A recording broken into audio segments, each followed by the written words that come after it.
It's not cool, it's not aero, but it could save your life. And if I'm honest, you're probably being reckless by not using it, at least some of these items. Yo, it's Ivan. In a sport with a notoriously high barrier to entry and tons of influencers all over the internet trying to get you to buy the latest and greatest gear, I'm hesitant to make a video designed to try to get you to buy gear.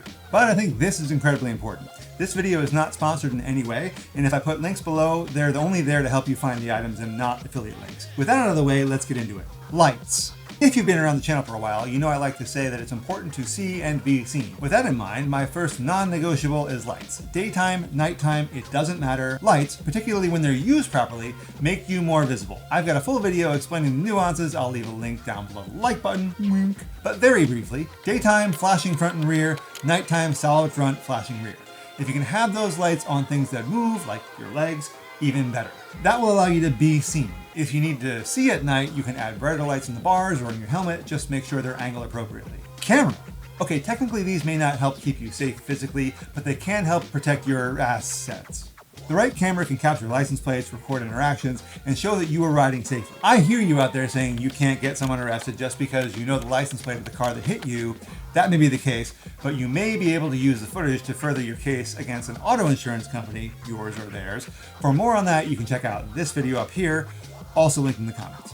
Hit and runs are far too common, and I know that way too many people out there have been the victims of hit and runs and have no memory of the event or have any way to help law enforcement catch the offender. I like the Cycliq Fly series front and rear cameras. They double as lights and they've got a few great features. They record constantly, and when the memory card fills up, they just write over the oldest footage. Except if you're in an accident, they've got a built-in accelerometer which can detect the accident, and it locks the footage before and after for you to find there later. There are other options out there, but in my opinion, Cycliq's solution is far and away the best, although also far from perfect. The image quality is okay, though nothing like a GoPro, but the battery, though not long enough for a 100-mile ride, is much better than a GoPro. When you factor in the constant recording and memory card management function, it's an easy choice for me. Radar. You thought I was going to say action, but my absolute favorite piece of tech? The Garmin Varia Radar. This device serves as a rear tail light and alerts you to approaching vehicles. With its ability to detect cars and even warn you of high-speed threats, it's a game changer for road safety. It displays a readout on your cycling computer that shows cars and their proximity to you. It also makes audible beeps to tell you when there are cars and when it's clear. It's noteworthy that Garmin also has a version of the Varia that has a camera. I really hate how they've implemented it, so I'd rather have the two taillights despite the few extra grams. This one will be the most controversial because it's the most dorky. But let's face it, I'm not a pro and I'm not going to win any fashion or beauty contests, so I ride with a mirror. It's like magic when used in conjunction with the radar. I hear the beeps and my eyes immediately go to the mirror. I don't have to twist or turn. I don't have to move my hands from the bars. I just get to know what's coming behind me. One day I was out for a ride with my wife. We were riding down a long straight road about 3 miles from my house. It's a busy road, so I wasn't surprised to hear the beep, but when I looked in the mirror, I saw a silver F-150 flying toward us, not on the road, not in the bike lane, but with one set of wheels fully off the tarmac in the dirt to the right of the shoulder. I immediately started screaming at Crystal to get off the road and flailing and waving my hands.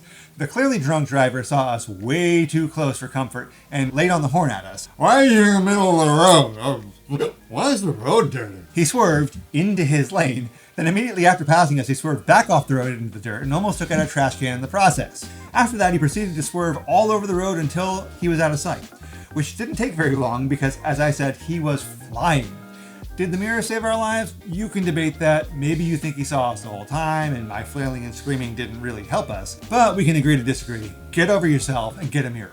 GPS. You might ride with a cycling computer already, but even if you don't, you probably ride with a phone. There are lots of ways to share your location with your loved ones. Head units can do it, apps like Strava can do it, and both Android and iPhones have built-in location sharing that you can use. Let someone know where you're going in the rough route and when you expect to be back. You don't need to overcomplicate it.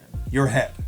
No, not the helmet. It's what's underneath. You can't control the actions of others, but you can make yourself visible to them. And you can behave predictably. You can signal your intentions and you can be alert.